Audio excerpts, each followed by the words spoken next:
So I want to be respectful of everybody's time. Ningetaka kuheshimu masaa ya kila mtu.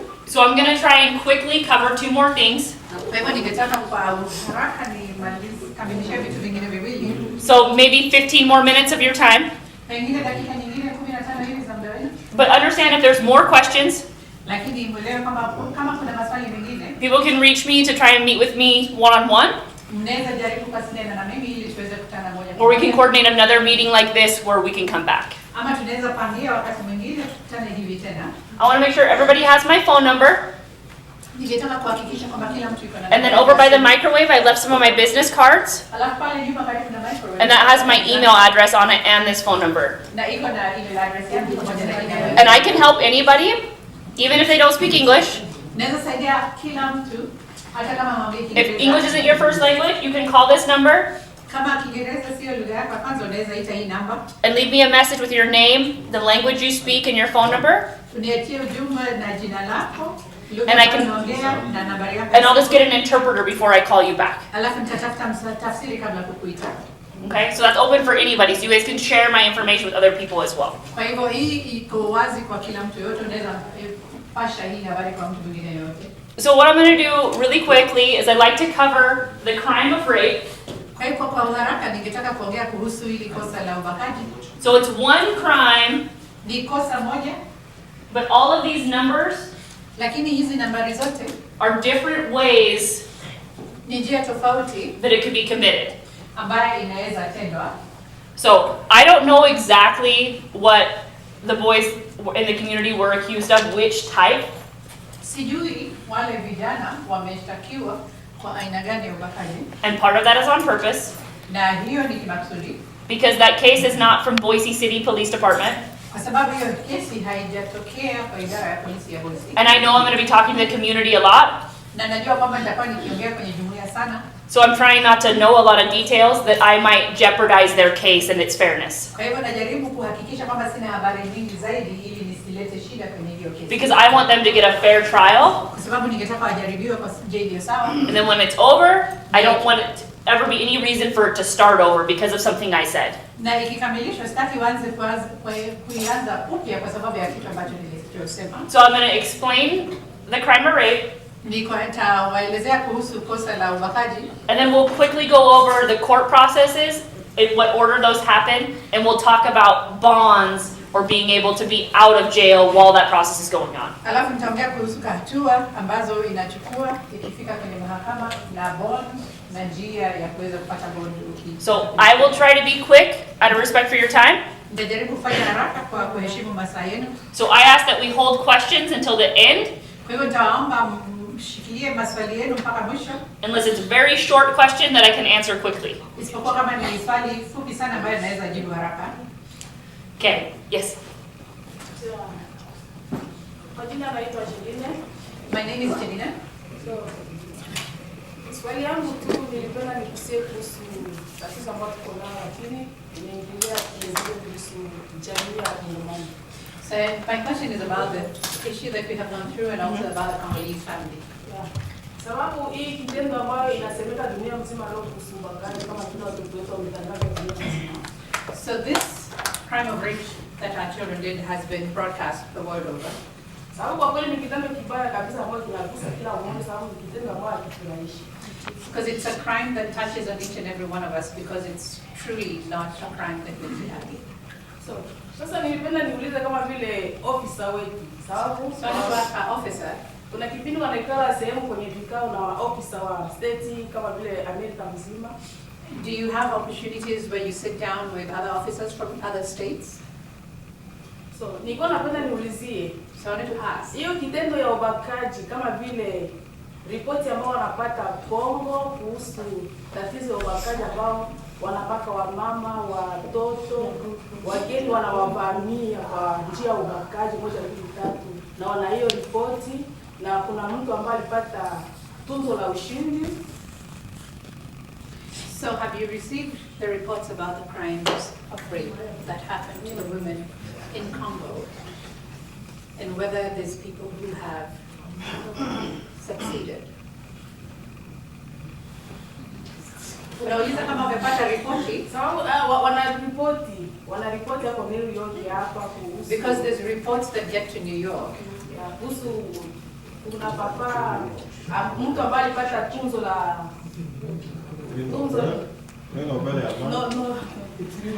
amani. Because it's somebody who got the Nobel Peace Prize. Kuhusu uteteaji wa ubakaji. Because of advocating for rape victims. Sasa swali yangu ni kusema hivi. Hiyo kitendo ambayo inatawanyika leo dunia mzima kwa ajili ya watoto wa ile tatizo ambayo inatokea Kongo na wanayo report kama vile Umoja wa Mataifa, kama vile wa office, wanaweza kutuelezea nini kuhusu wale wamama ambao walibakwa Kongo na wanayo report hapa Marekani? So do you have the report in America because it is a report that is there, the United Nations and other international bodies have it? Do you get copies of that report about the rapes that are happening to women in the Congo?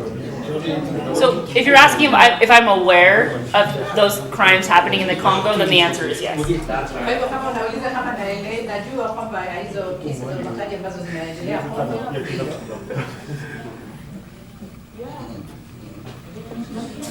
Yes, then we are. We're very aware of how much that happens in the Congo during all the conflict and the violence. Tunaelewa sana kuhusu vile inatokea Kongo kwa vita zinazoendelea. Lakini kusema kama vile sababu leo wana taarifa zote za habari za Kongo, wakati wageni wanavamia wamama watoto wa Kenya. Sababu ni kitu kinaumiza. Wanaweza kutuelezea hiyo kuhusu hiyo ripoti yote wanao na wanapata kwenye internet, na kama yeye sasa vile leo siku ya mama yeye anaweza kutuelezea hapo. So since you're releasing those reports about the things that happen to women and to children in the Congo and the rape issues, what could you say about that? What are your opinions? Since I'm sure you see it on the internet and in other media. My opinions on that? Maoni yangu? Like I don't understand. Like what opinion are you asking? Unauliza kuhusu maoni yangu ama? Sasa vile kama vile na maana napenda hata niseme kama anaweza kujisikia yeye. How would you feel? Sababu dunia mzima leo najisikia kama watoto wetu wamebaa. Because yeye kupatana na ripoti ambayo akiangalia kwa habari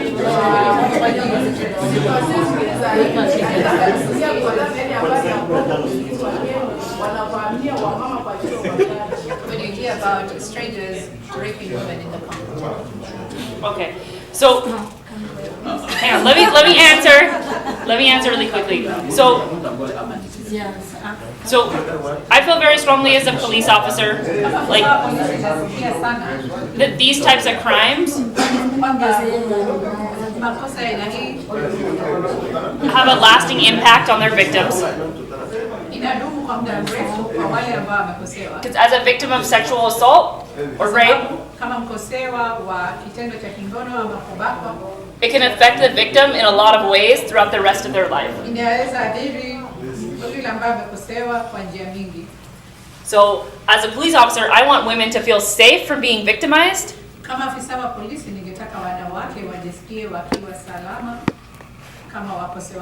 Or men.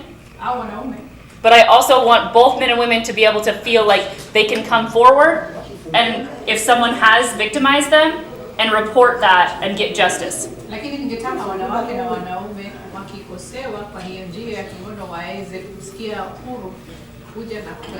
And I know that justice, so punishment for somebody who hurt you, that does not erase the experience. And it doesn't heal you and make you feel all better. But if somebody hurts somebody, whether it's a sexual assault or another type of crime,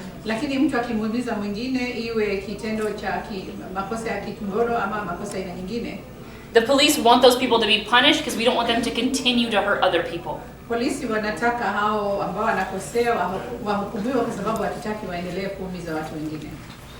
And I know that these things still happen in America. That we try to have a safe country and we have lots of rules and punishments for if you break those rules.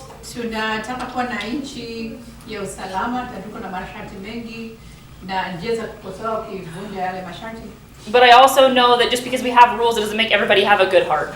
Lakini najua kwamba tu kwa sababu tuko na masharti haifanyi kwamba kila mtu anakuwa na roho nzuri. And I know that very well because I've seen a lot of people with very bad hearts in doing my job. Najua hiyo sana kwa sababu nimeona watu wengi walio na roho mbaya kwa ule wakati ambapo nafanya hii kazi yangu. But we do what we can to punish those who victimize and hurt others so we prevent them from continuing to do so. Lakini tunajitahidi kufanya kazi na wale ambao wamekosea wengine ili tujaribu kuzuia kuadhiri wengine. Okay, go ahead. Niko na swali kidogo tu kuhusu vile mama pale aliuliza. I have a short question about what Okay, Mama go ahead. asked.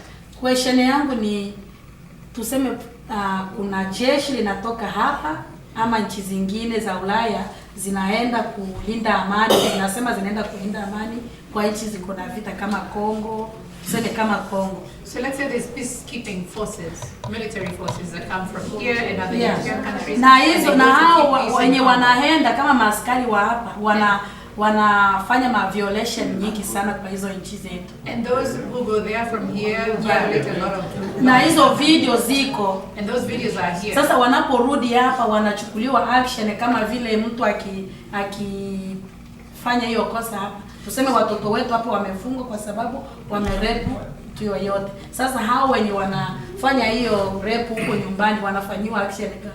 So when those men come back here, are they convicted of the crimes that they commit in that country the same way that our children are being convicted of crimes that they have committed here in this country?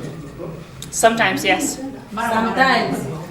Just like sometimes people are caught and convicted of rape who actually do it here. Kama vile So- mara mtu ambaye amefanya yule ambaye amefanya hilo kosa la kingono anashikwa. Like I told the story earlier, my sister that was sexually assaulted, Kama vile niliwaambia hapo awali kuhusu dada yangu ambaye alibakwa.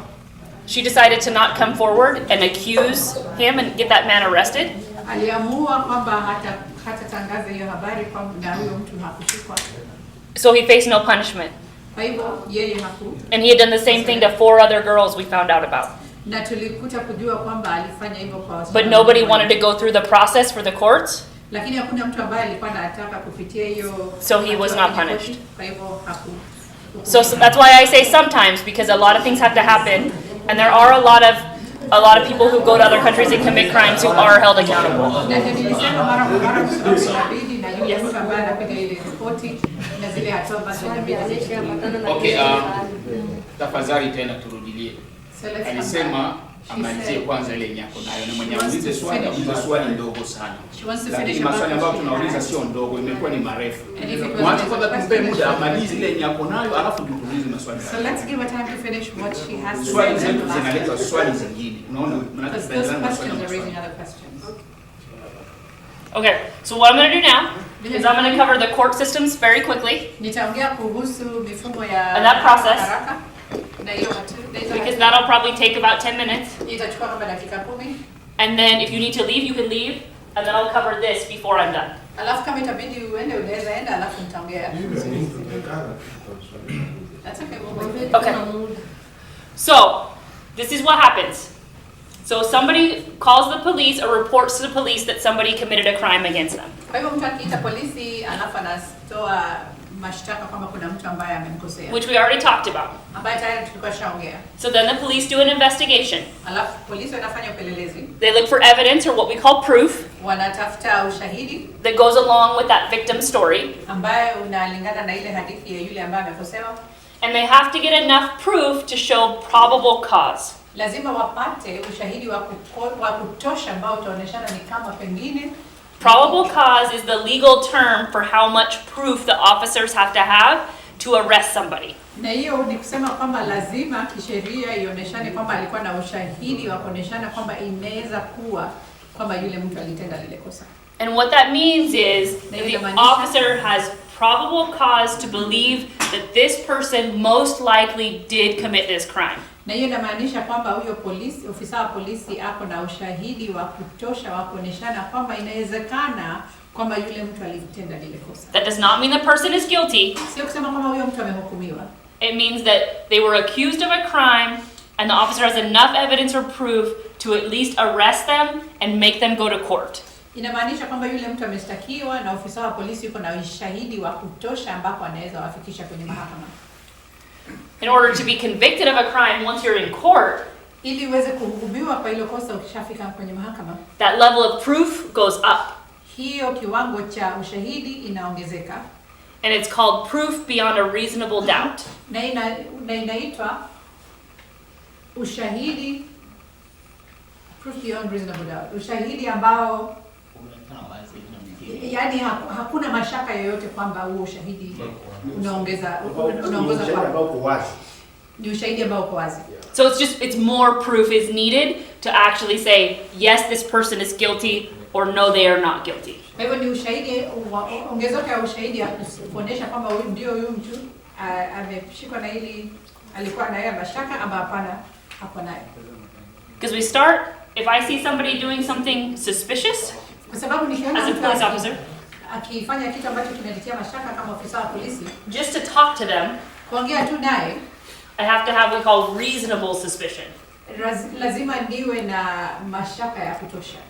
So it would have to, the circumstances would have to match the reason why I say that I want to talk to them as a police officer. Hiyo sehemu lazima iwe inalingana na ile mashaka nilionayo kama ofisa wa polisi.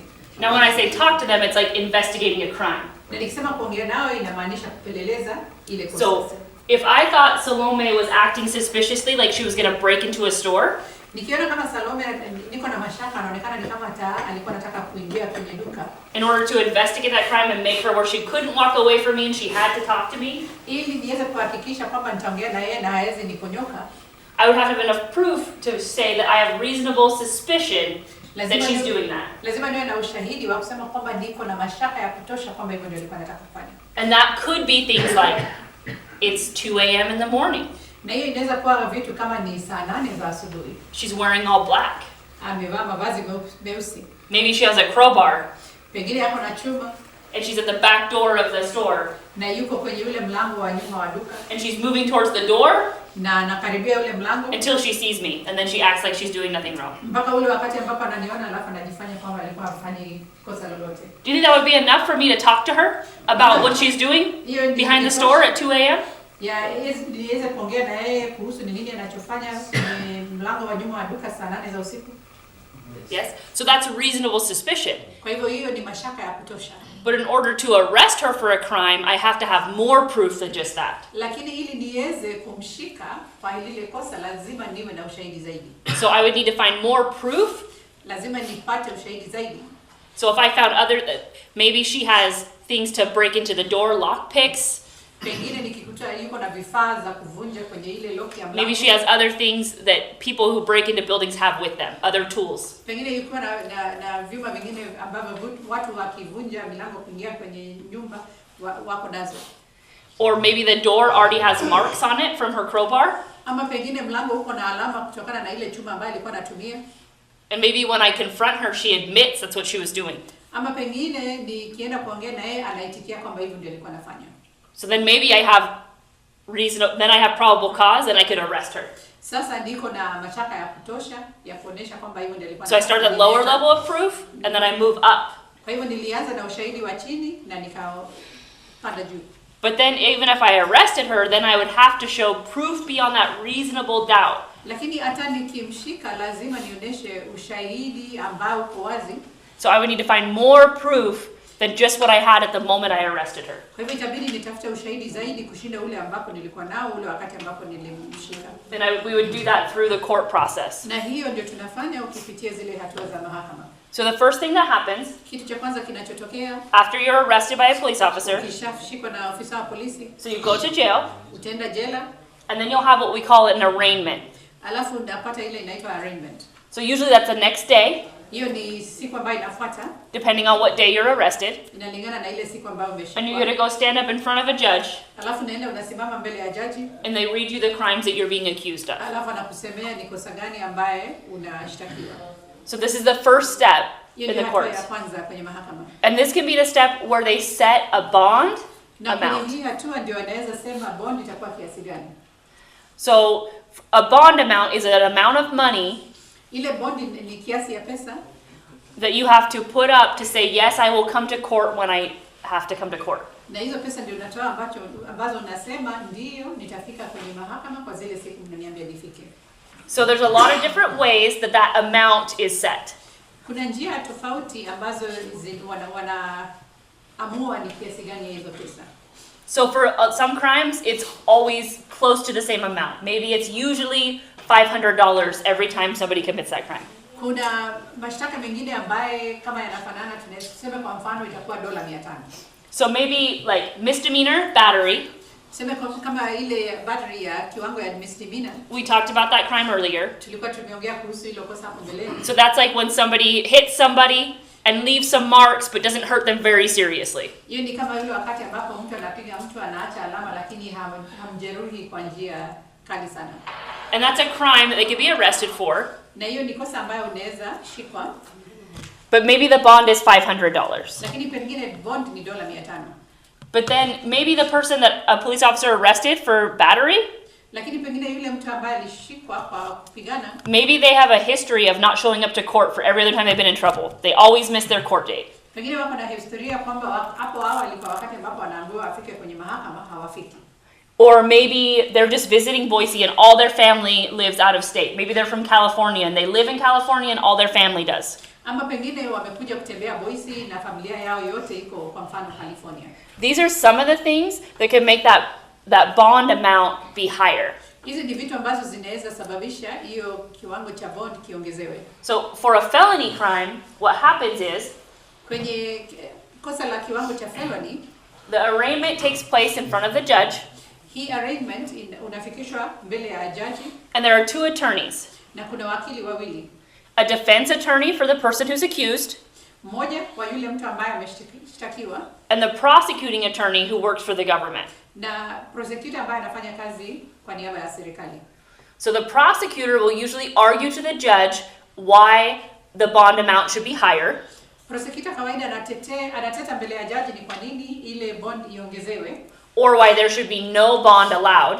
Ama ni kwa nini pengine asiruhusiwe apewe bond yoyote. If there's no bond allowed, that means that person can't put up any money and they have to stay in jail. Kama hakuna bond yoyote ambayo inatolewa inamaanisha yule mtu haezi toa hela kiwango chochote cha kuruhusiwa kutoa. And the attorney for the accused will usually argue why that bond amount should be lower. Na yule wakili ambaye anawakilisha yule ambaye ameshtakiwa kawaida anateta ile bond kupunguzwa. So both sides will argue about what that bond amount should be. Kwa hivyo pande zote mbili zitajadiliana kuhusu hicho kiwango cha bond kitakuwa cha kiasi gani. Usually the defense attorney will say things like, this person has ties in the community, they have a job, they have a family, they have responsibilities, why would they leave town? Why would they not go to court? Yule wakili ambaye anawakilisha mshtakiwa atasema huyu mtu alimkaji wa hapa, ako na kazi, ako na familia, haezi toroka. And the prosecutor will argue things like, this is a serious crime, maybe other people are at risk, maybe this person would not show up to court. Naye prosecutor atasema vitu kama hili kosa ni kosa la ukali, pengine huyu mtu anaweza toroka. And they might say things like, this person has a history of not showing up to court, if they do. Sema vitu kama huyu mtu ako na historia ya kutopatikana kotini kwa ule wakati anahitaji kuwa pale. And those are just a few examples of what both those attorneys might say to the judge. Na hiyo tu ni mifano tofauti ya yale maneno ambayo wale wakili wawili watasema kwa jaji. But what happens is both of those attorneys argue and tell the judge why they think the bond amount should be what they suggest. Kwa hivyo nakuta wale wakili wawili wanajadiliana, wanaambia jaji ni kwa nini wanafikiria kile kiwango cha bond. And then the judge will make a decision on what he sets that bond amount to based on what he hears from them and what he knows about the case in that moment. Alafu jaji atatoa uamuzi kulingana na vile amesikia kutoka wakili wote wawili na ile habari aliyonayo kuhusu hiyo kesi. So, and then once it's set, then they can post bond if they have that amount of money. They can post that bond, which means they can put that money up so they can be out of jail until their next court date. Alafu akishasikilizana zile pesa ambazo ameambiwa ni za bond anaweza zitoa kabla kuachiliwa kuwa huru na kutoka kwa jela. Sometimes people do not want to post the bond. Kuna wakati ambapo watu wataki kutoa ile bond. Even if it's a small amount. Hata kama ni kiasi kidogo. They're like, I'll just wait in jail. Wanasema ni sawa, nitasubiria hapa jela. Sometimes people don't have enough money to post it. Kuna wakati ambapo watu hawana hela za kutosha. Especially if it's a very high amount. Na kama bond ni ya kiasi cha juu sana, so they will wait in jail until their next court date. kwa hivyo atasubiria jela mpaka tarehe nyingine ya kwenda kotini. Usually the next one would be the pre-trial hearing. Ile nyingine ni ya wakati wa kabla kujaribiwa. So it's not the full trial yet, it's not the most serious part, but then more evidence is brought forward and maybe things are changed, maybe the charges are changed. Kwa hivyo hiyo sio ile ya kujaribiwa kwa ukamilifu, ni ile ambapo pengine wamepata ushahidi zaidi, pengine yale mashtaka yamebadilishwa. But these things can look very different sometimes, but I'm just giving you general explanations. Haya yanaweza kuwa tofauti sana, lakini tunawaambia kwa jumla vile mnaweza tarajia. Because usually like a pre-trial hearing, a lot of the witnesses or the people who are accused will have a chance to talk and be questioned by both attorneys. Kwa sababu kwa huu wakati wa kabla kujaribiwa utakuta washahidi na wale watu ambao wameshtakiwa watakuwa na nafasi ya kuweza kuongea na wakili wote wawili. And then after the pre-trial hearing, baada ya hii kusikizwa ya kabla kujaribiwa, then the date for the trial is usually set. Hapo ndio tarehe ya kwenda kujaribiwa inatolewa. So the more serious the case, ukali wa kesi, usually we see a lot more time in between each of these. Unakuta kwamba kuna muda mkubwa kati ya hizi hatua. And the reason for the more time na ile ambayo inasababisha kunakuwa na muda zaidi is that when a crime is very serious, ni kwamba ule wakati shtaka ni la ukali sana, it's going to have a large impact on everybody's life who's involved. Itakuwa ina athari kubwa kwa kila maisha ya wale ambao wanasema. So both attorneys want to make sure they have all the information and evidence and proof they need before it goes forward. Wakili wote wawili wanataka kuhakikisha kwamba wako na habari zote ambazo wanahitaji na ushahidi wote ambao wanahitaji kabla kuweza kuendelea. So a lot of times those attorneys are the one who ask for more time to stretch it out. Wale wakili ndio naomba muda zaidi ili kujipa huo muda. Because the defense attorney doesn't want to move things quickly. Kwa sababu yule ambaye anawakilisha mshtakiwa hataki vitu viende haraka. And then have evidence come up after the case is already done that maybe proves their client was innocent. Ambapo pengine atapata ushahidi baada ya kesi kukamilisha ambaye utaonesha kwamba mshtakiwa wake alikuwa hana kosa lolote. So that's why sometimes really serious cases feel like they take a long time before they're resolved. Na ndio nakuta kesi za ukali sana zinachukua muda mrefu kabla kuweza kupata suluhisho. So before trial, there's usually a time set kabla kujaribiwa kuna muda ambao unatiwa where both attorneys ambapo wakili wote wawili have to let the other one know which people they are calling to be the witnesses. Lazima wajulishe mwenzake And the prosecuting attorney, the one who works for the government, na yule prosecutor ambaye anafanyia serikali kazi, they have to make sure that the defense attorney knows about all of the evidence and proof they have. Lazima mjulishe ile ambaye anawakilisha mshtakiwa kuhusu ile ushahidi wote alionao. And the prosecuting attorney, they can't keep evidence that might prove that the accused is innocent. Na yule prosecutor haezi ficha ushahidi ambaye inaweza onyesha kwamba mshtakiwa anakosa. So we call that, it's called exculpatory evidence, which just means it's evidence that could prove somebody's innocent. Na hiyo ni Exculpatory. ambayo inaonyesha kwamba yule mtu hakufanya kosa lolote.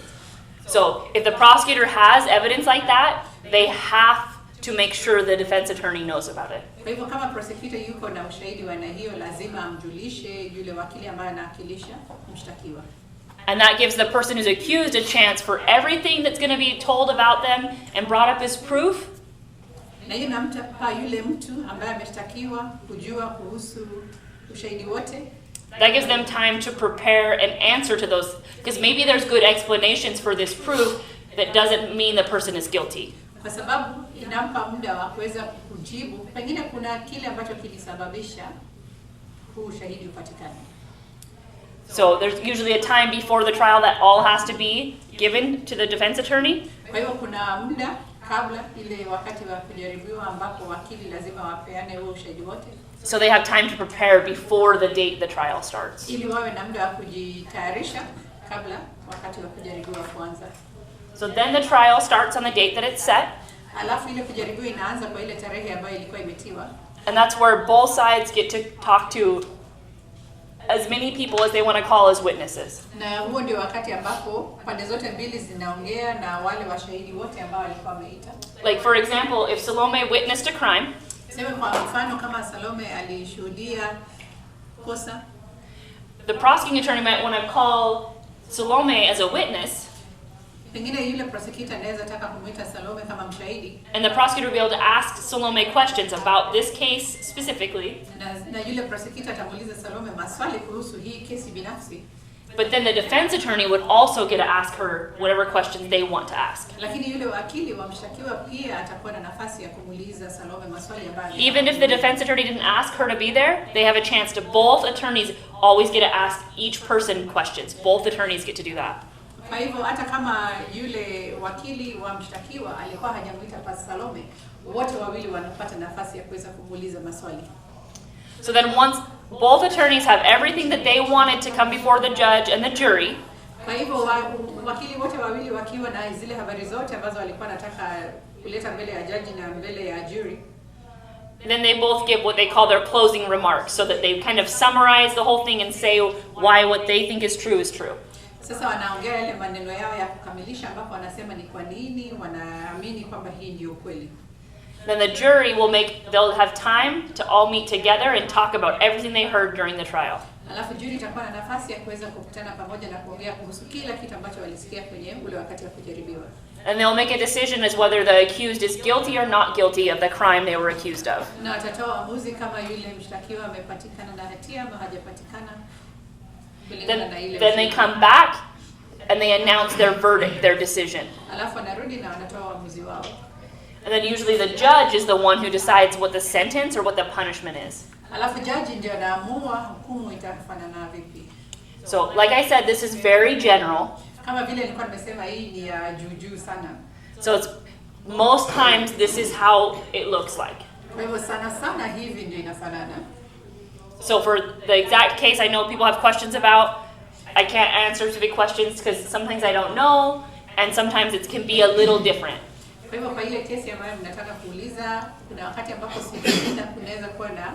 But this is how things should go. Lakini kwa kawaida hivi ndio vitu vinaenda. And some of the things I explained, na kama zile vitu nimeeleza, because the goal of the criminal justice system and the court system lengo la mfumo wa kisheria is for everybody to be treated the same, ni kwa kila mtu atunzwe kwa njia iliyo sawa, no matter how much money they have, haijalishi uko na kiasi gani cha pesa, who they are, where they're from, what their history is. ama historia yao. That's the goal. Hiyo ndio lengo. Is that always the case? Inatokea hivyo kila wakati? I hope so. Natumaini kwamba ni hivyo. But when we can prove it's not, there's things that people can do. You have rights to say the trial was unfair, that things were biased. There are ways. Kukiwa na ushahidi kwamba sio hivi, basi kuna njia za kurudi na kupinga. There are ways to bring things up if you feel like it was not fair. Kuna njia ya kuleta vitu kama ya kuongea kuhusu vitu kama unaona zikwenda sawa. For a quick example, sometimes a crime happened in a very small community. Kwa mfano, unakuta kuna shtaka ambazo lilitokea kwenye kaunti kadogo. And for a jury comes from the community. Na jury yenyewe inatokea kwenye hiyo jumuiya.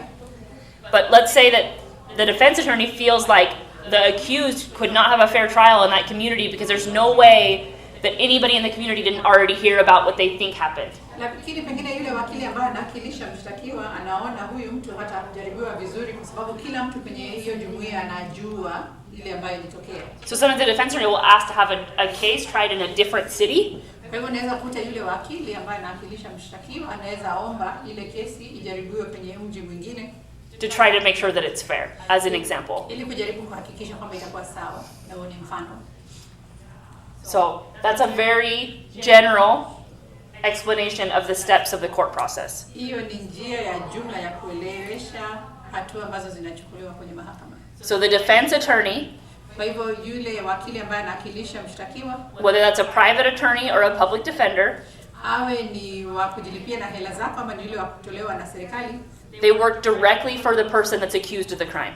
wanashughulikia na wanashughulikia yule mtu ambaye ameshtakiwa. So if the accused has questions or concerns throughout that process, Kwa hivyo kama mshtakiwa ako na maswali ama mashaka kwa hizi hatua zote, they can always ask their attorney. anaweza uliza wakili wake. And they can bring up concerns to their attorney. Na anaweza leta mashaka yoyote kwa huyo wakili wake. Okay. I know that was quick, but not as quick as I promised. Najua nimeenda haraka lakini sio haraka vile nilikuwa nimewaahidi. But does that general explanation make a little bit of sense?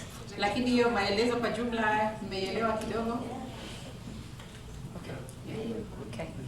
I really appreciate everybody's time and attention. Nashukuru muda wa kila mtu na vile mmenisikiliza kwa makini. Okay. So the crime of rape. Hatia ya ubakaji. What this crime means, Hii inamaanisha kwamba so it's penetration ni kuingiza of oral, kwenye kinywa, vaginal, kwenye kuma or anal ama kwenye mkono with the penis, na mboro. no matter how little. Na haijalishi ni kiasi gani. So it's not just sex. Kwa hivyo sio ngono tu. Okay? So that's the legal definition. Kwa hivyo kisheria hivyo ndio inaelezwa. So, but I really understand that. So, and this can happen. Na hii inaweza tokea. So all the same crime. Yote ni ubakaji. And it can happen to a man or a woman. Na inaweza tokea kwa mwanaume ama mwanamke. So that's the crime of rape. Hiyo ndio hatia ya ngono. But these are the different Ya ubakaji. ways Lakini hizi ndio njia tofauti that someone can commit rape on somebody else. ambapo mtu anaweza baka mtu mwingine. So there's 10. Ni 10. So I'll go through and I'm giving you a summary of each one. Na hii tu ni kwa ufupi ya kila moja. Because this is like this long. Kwa sababu hii ni On a regular piece of paper, regular print. kwenye karatasi ya kawaida na maandishi ya kawaida. But you can look it up. This is the name of the code. It's 18-1601. Lakini unaweza iangalia wewe mwenyewe ni 18-1601. So, but I just want you to know the general summary of each reason why. Lakini ningetaka ujue kwa ufupi kila moja yake. This is how long it is. Ndio hii hapa. So laws sometimes are very long, right? Kwa hizi sheria zinaweza kuwa ndefu sana. So here's one way that rape can happen. Njia moja ambayo ubakaji unaweza tokea If the victim kama anayekosewa is 16 years old or younger, ako na miaka 16 ama hajatimiza. so they're under 16 years old, Kwa hivyo wamepungukia miaka 16 and the suspect, the person being accused, na yule ambaye anashtakiwa is over 18. ako na zaidi ya miaka 18. Even if there's consent, Hata kama wamesikilizana, it's always rape and it's illegal. ni ubakaji na ni haramu. Because Kwa sababu the age of consent in Idaho hapa Idaho ule umri ambao unaweza itikia is 16 years old. ni miaka 16. So you have to be 16 years old to legally be able to give consent for sex. Kwa hivyo lazima uwe na miaka 16 ili kisheria uweze kupeana ruhusa ya kufanya kitendo cha ngono. So another way Nyingine is if the victim ni kama yule ambaye anakosewa is 16 years old or 17 years old but under 18. yako na miaka 16 au miaka 17 lakini hajatimiza miaka 18. So now they're over 16 so they can give consent, Sasa amepitisha miaka 16 kwa hivyo anaweza peana ruhusa but it's limited. lakini iko na mipaka. Okay. So what that means is if the victim is 16 or 17 and the accused is more than 3 years older than them, Kwa hivyo inamaanisha kwamba yule ambaye anakosewa akiwa na miaka 16 ama 17 na yule ambaye anashtakiwa amemzidi kwa miaka 3. so this part's kind of confusing, Kwa hivyo inachanganya kidogo, but they've changed this law and added this for a reason. lakini hii sheria walibadilisha na wakaongeza hii kwa sababu, And the reason is, na sababu yenyewe ni even though we would like for our children to not have sex until they're married, ijapokuwa tungetaka watoto wetu wasifanye kitendo cha ngono hadi wakati ambapo wanafunga ndoa. we know that's not often the case. Tunajua kwamba haitokei vile kila So, wakati. let's say there's a boyfriend and girlfriend, Tuseme kuna boyfriend na girlfriend and she's 17, na yeye msichana yuko na miaka 17 and he's 17, na yeye kijana yuko na miaka 17 and they have sex with each other, na wanafanya kitendo cha ngono pamoja, and then he has a birthday, alafu anapata birthday yake, and now he's 18. na sasa ametimiza miaka 18. In the past, Hapo mbeleni that would have then made it rape. hiyo ingekuwa ni ubakaji. But we know that's a consenting romantic relationship. Lakini tunajua kwamba hiyo ni uhusiano wa kimapenzi na watu wanasikilizana. So they made this a rule Kwa hivyo wakatoa hii sharti so that boyfriends and girlfriends, ili boyfriend na girlfriend, where the boyfriend wouldn't then be accused of rape just because the girlfriend's parents didn't like him. ili kijana asishtakiwe kwamba amefanya ubakaji kwa sababu wazazi wa msichana hawampendi, As soon as he was legally an adult. mara tu akitimiza miaka ya mtu mzima. So that's the reason that we changed that. Na hiyo ndio ilisababisha tukabadilisha hiyo. So, but they have to be within 3 years of each other's age. Lakini lazima miaka yao isiwe mmoja amezidi mwingine na miaka 3. So if she's 17 Kama yuko na msichana yuko na miaka 17 and he's 25 na kijana yuko na miaka 25 and she says, yes, I want to, na msichana aseme ndio ninataka, no, still rape. hiyo bado ni ubakaji. Okay? Because you're not an adult until you're 18 years old, Kwa sababu wewe sio mtu mzima mpaka utimize miaka 18, and 25 is more than 3 years older. na miaka 25 ni zaidi ya miaka 3 kushinda huyo wa miaka 17. They made this rule to protect young couples that were already in consenting relationships. Na hii mshati ilitolewa ili kuweza kukinga wale vijana ambao ni wadogo na wako kwenye uhusiano ambao wanasikilizana. So the next one is the victim is not capable of giving consent. They're not capable of saying yes. Hii nyingine ni kwa yule ambaye anatendewa vibaya, ambaye hana uwezo wa kupeana ruhusa. And what this applies to is a victim Na hii ni kwa yule ambaye anaadhiriwa, who maybe is the same age as me. pengine yako na miaka kama yangu, So maybe they're 33 years old like I am. pengine wako na miaka 33, But maybe their mind never matured to that age. Maybe in their mind they act like an 8-year-old or a child. lakini kwenye akili yako hajakomaa akawa mtu mzima kama mimi. Has anybody ever known somebody like that? They have a developmental disability. Kwa hivyo unajua wale watu ni kama wamechelewa. So they look like an adult, but up here they're not an adult and they can't make adult decisions. Ukimuona anakaa kama mtu mzima, lakini hapa mawazo yake, ile uamuzi anatoa sio wa mtu mzima. So the third one is to protect people who aren't like adults in their brains and their minds from being hurt by people who are adults. Hii ya tatu ni ya kuhakikisha kwa wale watu ambao hawajatimiza kwenye mawazo yao, kwenye akili yao, hawajatimiza ile miaka kama ya mtu mzima ijapokuwa ni watu wazima. So number 4 is the victim resists, but they're overcome by force or violence. Hii ya 4 ni kwamba yule ambaye anatendewa mabaya anajaribu kujipinga, lakini anashikwa kwa nguvu. I think this is what most people think of when they think of rape. They think it's very violent. Na watu wengi wakifikiria kuhusu ubakaji wanafikiria ni hii kwa sababu ni ya fujo. That's the most common. This was the first reason for this law. Na hii ndio inapatikana zaidi.